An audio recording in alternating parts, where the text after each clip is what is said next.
Le 8 décembre 1922, la municipalité de Riga a pris la décision de construire un grand marché couvert dans la capitale. Après avoir choisi le terrain, la municipalité a racheté 5 anciens hangars à ballons dirigeables laissés par l'armée allemande sur l'aérodrome désaffecté de Venod, dans le sud de la Lettonie. Une entreprise les a démontés et fait venir sur Riga. C'est l'un des marchés les plus anciens et les plus grands d'Europe. Le complexe s'étend sur 72 300 mètres carrés et plus de 3000 stands commerciaux.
En 2015 à Riga, la population russe est de 38%. À titre de comparaison, la Lettonie compte 27% de Russes.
La synagogue Petave est la seule synagogue de Riga ayant échappé à la destruction pendant les périodes d'occupation nazie puis soviétique.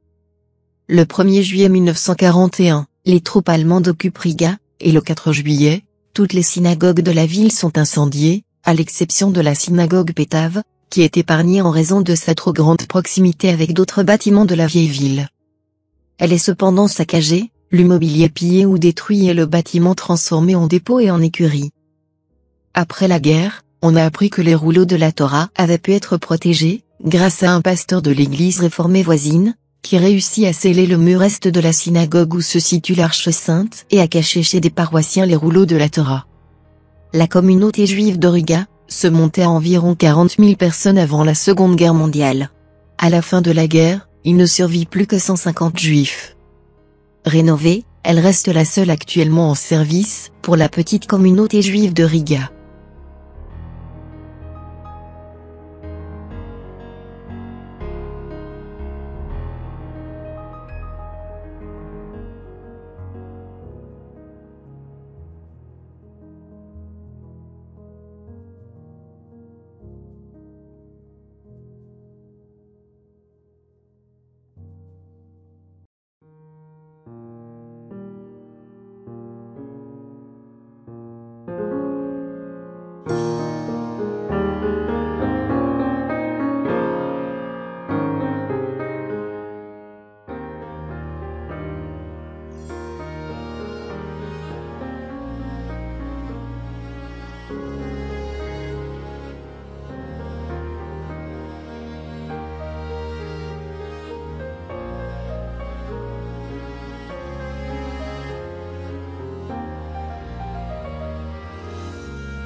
L'église Saint-Pierre a été construite dans la seconde moitié du XIIIe siècle et reconstruite en partie au XIVe et XVe siècle. Son architecture est dans le style gothique de briques à 3 nefs. Sur les colonnes qui mènent au chœur sont alignées les armoiries déducalement enterrées, comme le voulait alors la tradition. La tour de cette église a brûlé plus d'une fois au cours des siècles, la dernière fois étant lors du bombardement de 1941, qui a fortement frappé la vieille ville. Les autorités municipales de la République socialiste soviétique de Lettonie font reconstruire la tour en 1973 et installent un ascenseur pour accéder en haut de la tour. Une première plateforme à 57 mètres et une seconde à 71 mètres pour profiter du panorama de la ville.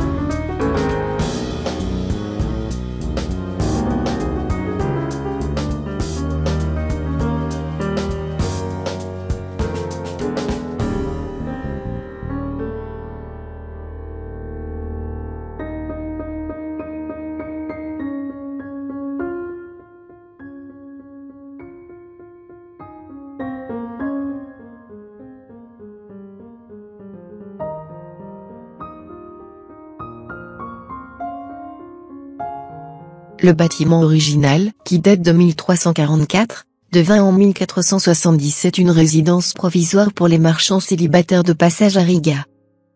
La puissante confrérie dite des Têtes Noires, baptisée ainsi parce qu'elle avait une tête d'Africain pour emblème, celle-ci faisant probablement référence aux origines nubiennes de Saint Maurice, qui était le saint patron de la guilde.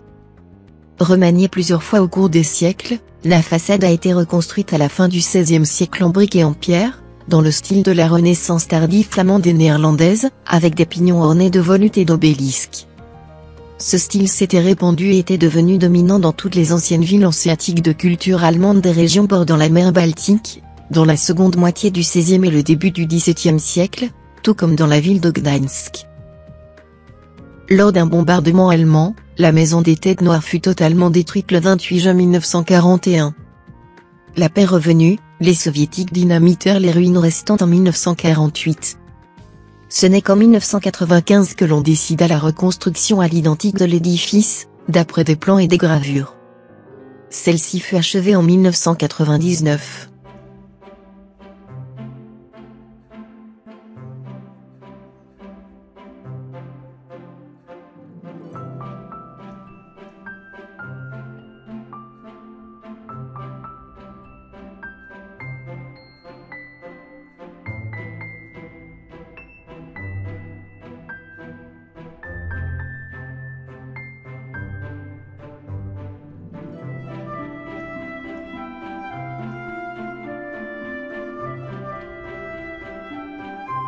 Chaque étudiant a son lieu de prédilection pour emmagasiner toute la matière nécessaire à sa réussite.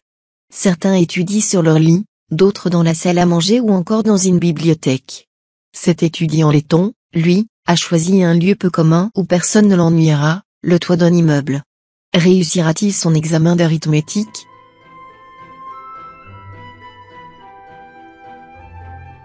Le propriétaire de cette maison, un riche commerçant n'ayant pas été admis à la grande guilde de la ville, a mis sur le toit de son immeuble 2 statues de chats en laiton, dont les postérieures étaient tournées vers la grande guilde, exprimant ainsi son mépris envers cette institution.